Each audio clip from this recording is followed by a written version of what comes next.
y'all, in today's video we are going to just sit and chat. It is another Faith Friday video. If you have been around my channel for a little bit of Faith Fridays now, most of my Faith Fridays are not Bible studies. They're not anywhere I open up the Bible and say, hey y'all, turn to this and then we're gonna go ahead and study this word.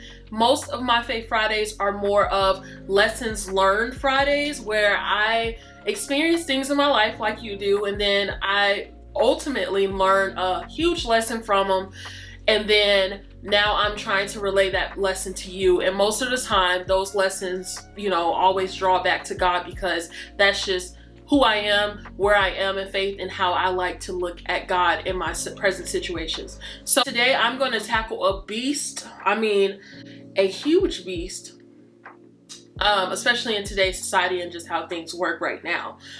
And that beast is comparison. Now, I do not come from a place of perfection. I do not come from a place of, I got this together, I solved this problem. I come from a place of, I've dealt with this, I've learned something, and now I can say that I'm in a better place than I used to be. So I'm telling you how I was able to get to the place that I am, which is not perfection. It's a better place than I used to be. So if you care to hear those tips and tricks, continue to watch this video. So I have my handy dandy notebook. If you watch some of my videos, especially the sit down videos, I will have this. And go ahead and subscribe to my channel, especially if you watched other videos and you made it to today's video. Or you can continue to just come and creep, you know, come watch and then leave, and then come back for another video in the future, I guess. I don't know. Long as you're here and long as you're able to hang out with me in a way that feels genuine and ultimately draws you back to God, of course. But anyway, a little bit of back history. Basically, comparison is obviously a humongous thing, especially in today's society. With the presence of social media, with the presence of being invited into people's home via a camera, you're literally in my office, you're in my space, you're less than 6 feet away from me. But with that happening, we have been able to access more feelings about people's lives and more opinions about people's lives, and of course, inevitably, more opinions about our own lives because of the influence of people's lives. So obviously comparison can get real crazy. One disclaimer that I will say is, it's a difference between something inspiring you and something you're comparing yourself to. Most of the time comparison is a negative connotation, because the only thing you should be comparing yourself to is you.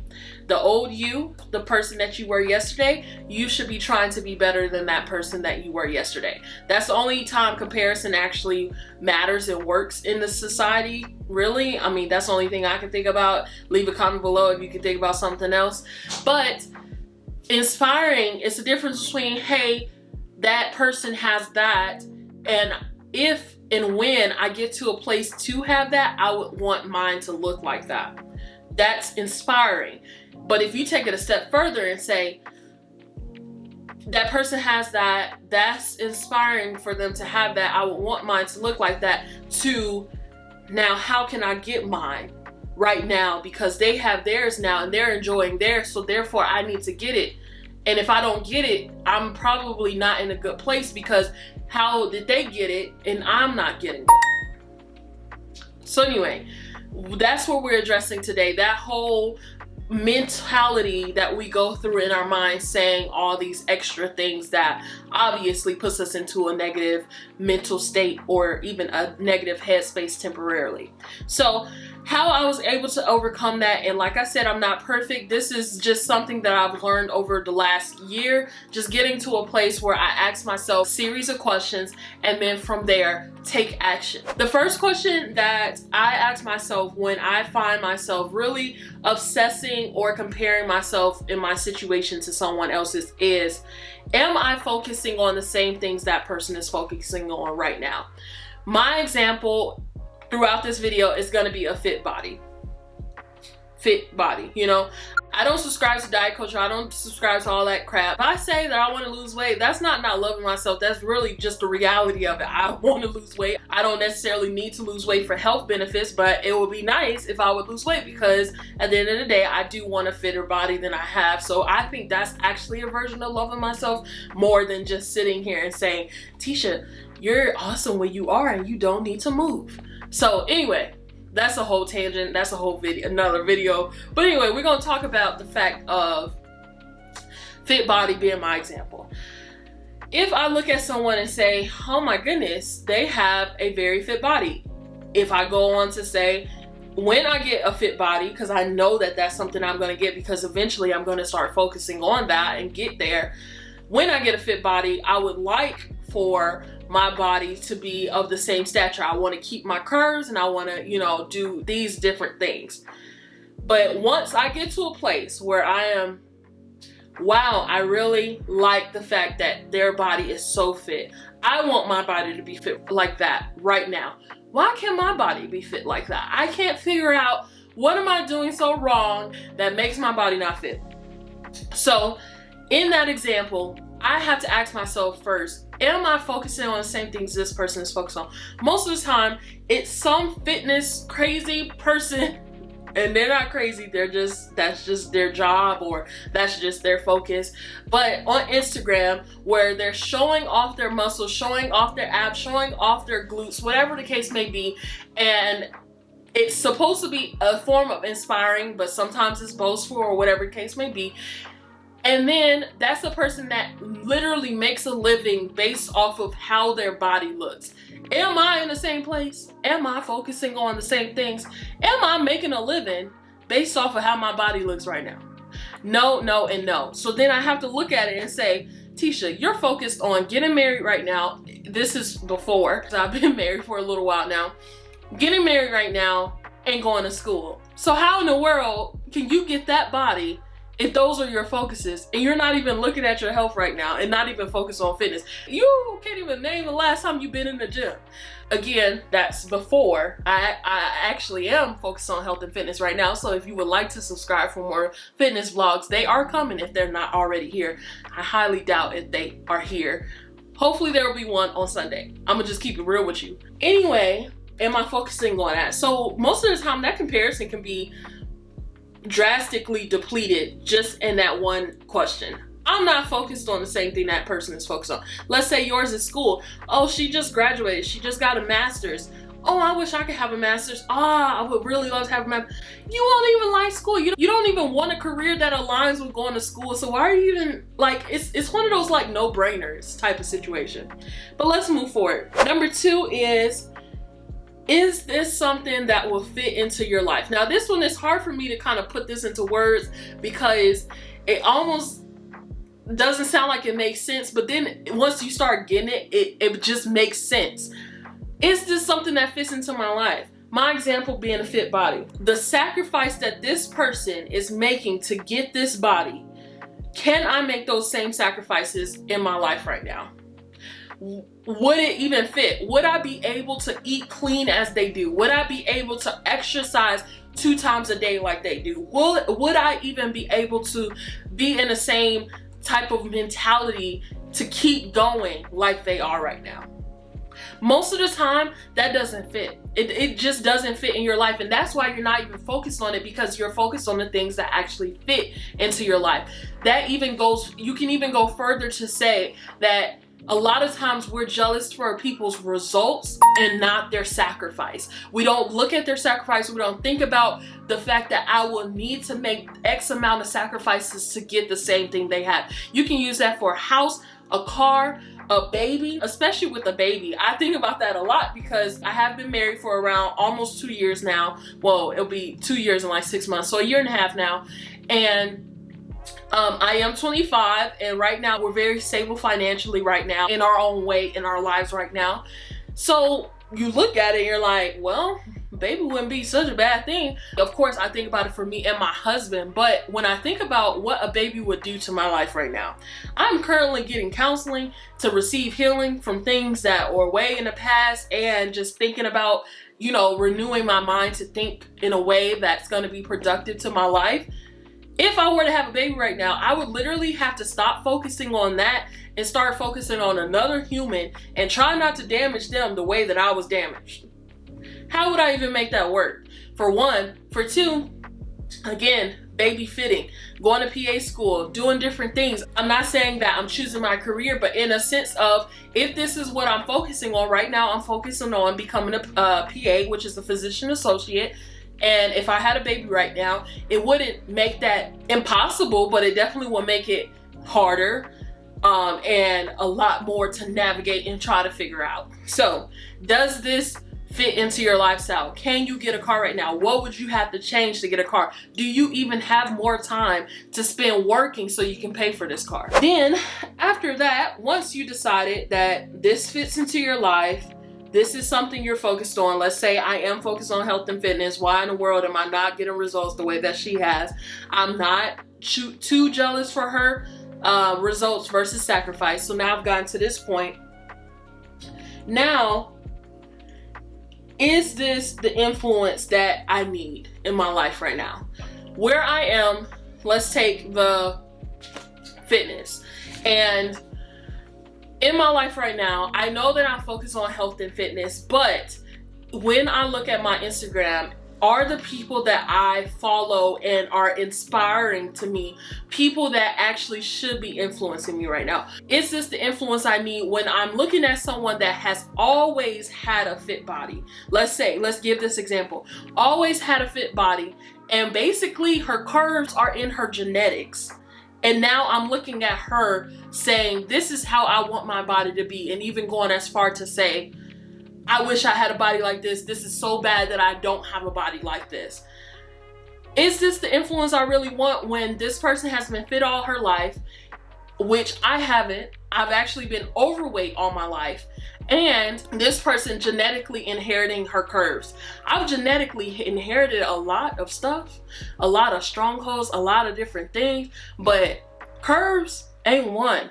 Okay, I'm not saying my family look crazy, but I'm gonna just say that I don't physically have a fit body genetically, but I may be looking at a fitness model or an Instagram model, whatever the case may be, that does have genetic curves that makes her slender in most areas and bigger in areas that are sought after by most people. Also, you can even go as far as to say, do you need someone that's already at your goal, showing you them at your goal right now in your life? Some people don't need that. Maybe you want a house and you see someone, you follow a lot of people that have a house. It may not be beneficial for you to see a lot of people with the house. Maybe you need to start following people that are in a stage of saving up for that house, or wherever you are. If you're in a stage of just looking at how your house can be, maybe following someone that's also doing the same, showing you how they put things together to try to figure out how their house should be. If you're in a buying stage, following people that have a realtor that's going to get them to a place where they have whatever to buy the house or get to the place where they have the house. Looking at where you are in your step and making sure your influence is not something that's dragging you down and putting you in an unhealthy mental state, and actually picking you up and motivating you, because social media can be inspiring, but it depends on how you're looking at things and if you're really allowing things to influence you positively. Number 4, this is number 4 out of 5. It's kind of piggybacking off of 3, but are you in a place of too much influence? Are you in a place where you no longer are focusing on anything and you're only looking at what other people have? I know this can really ramp up the comparison game for me in particular. If I'm in a place where day in and day out I'm looking at social media and I'm looking at different things, but I've spent no time doing anything for my own goals, my own dreams, of course I'm gonna get into a mindset of comparison. I'm sitting on my couch, comfy as it is, over here scrolling and looking at these people with fit bodies, and then I'm like, oh, well dang, I never, you know, I'm not gonna get that, or I can't get that. Of course I'm not gonna get that if I'm sitting on the couch. So are you in a place of too much influence? And how to deal with that is, you don't have to necessarily unfollow people and cleanse. Some people you probably should look at your feed and see if you need to cleanse some people, because are they going where you want to get to, or are they just high school friends that you're just trying to keep up with for whatever reason? It might be comparison in that situation too. But mute them on social media. You can mute them on Instagram, and you can unfollow them on Facebook, and I'm not really familiar with what you can do with the other things. Find a way so you don't have to look at their stuff constantly. Maybe you can mute them for a few days, remember that you muted them, unmute them, and then mute them again, whatever the case may be. I do find that me unfollowing people and me muting people on Instagram has helped tremendously. Ultimately, number 4 is give yourself space away from the influence to focus on your own steps to get to your goal. And then number 5, seems like it should have been number 1, especially coming from a Faith Friday video, a person that considers themselves Christian and a lover of Christ. But consult God. Go to God and talk to God about everything that you're thinking about. You can put this any order. Like all 5 of these, I've used them out of order from what I just said, and I've also not used them, some of them, and then used other ones. But in most situations, I kind of come back to God and say, now that I've been able to think that this is something that I actually see myself wanting for my life, whether it's presently or in the future or whatever the case may be, then I go to God and say, you're not a respecter of persons. You will do things for other people, and you're the same God to do those same things for me.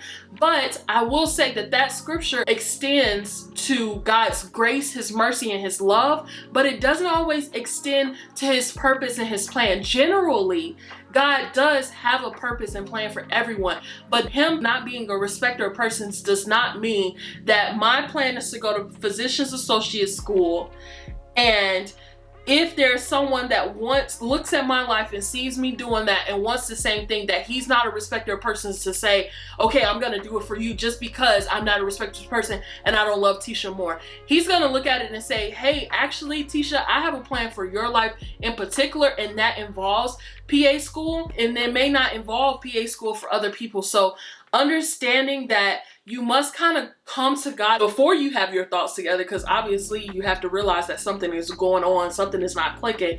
But then after you kind of think through this and really realize that, hey, this actually is a positive influence, I should be looking at this, this is inspiring more than comparing, then you take all of that to God and say, you're not a respected person, so you have the same grace, mercy, and everything for me that you have for that person to get them to the place that they are. But now, Lord, I want to submit my plan to you, and I want to submit these things to you, so that if they're not for me, please make it known and remove that desire from my heart. He gives us the desires of our heart, meaning literally he has desires for us, and then he gives them to us. Like Tisha, I want you to desire to go to PA school. Here you go. I want you to desire to be a mom. Here you go. Like, he has those, and then he gives them to me. It's not no genie in a bottle. I'm just gonna rub him until he starts to realize what I want versus what he wants for me. No, it's the closer I get to him, the more I start to realize his desires for me, and the more I start to really hone in on those desires and actually desire them for myself. So that's all I have. That's all I have. That's all I have. I'm just a person here trying to talk to you as a friend, trying to talk to you as a sister, trying to talk to you as a cousin, from a standpoint of, in this example, comparison. Just, you know, working on little things at a time, working on little things to focus on. So if you enjoyed this video, I do hope that you stick around on this channel and you decide to subscribe, and also check me out on Instagram. I made a new Instagram, and I do want to grow that Instagram eventually, but at the same time, I'm not really focused on growth. I'm more focused on really getting my niche of people I'm gonna help, and then they're gonna help me as well. So hope this video inspired you to live life abundantly through the pursuit of the life that God has for you through Christ Jesus, and that is abundant living, looking to Jesus, looking to God in the presence of every given situation, whether good or bad. Again, sorry for the long care. Hopefully I'll see you in the comment section below. Bye-bye.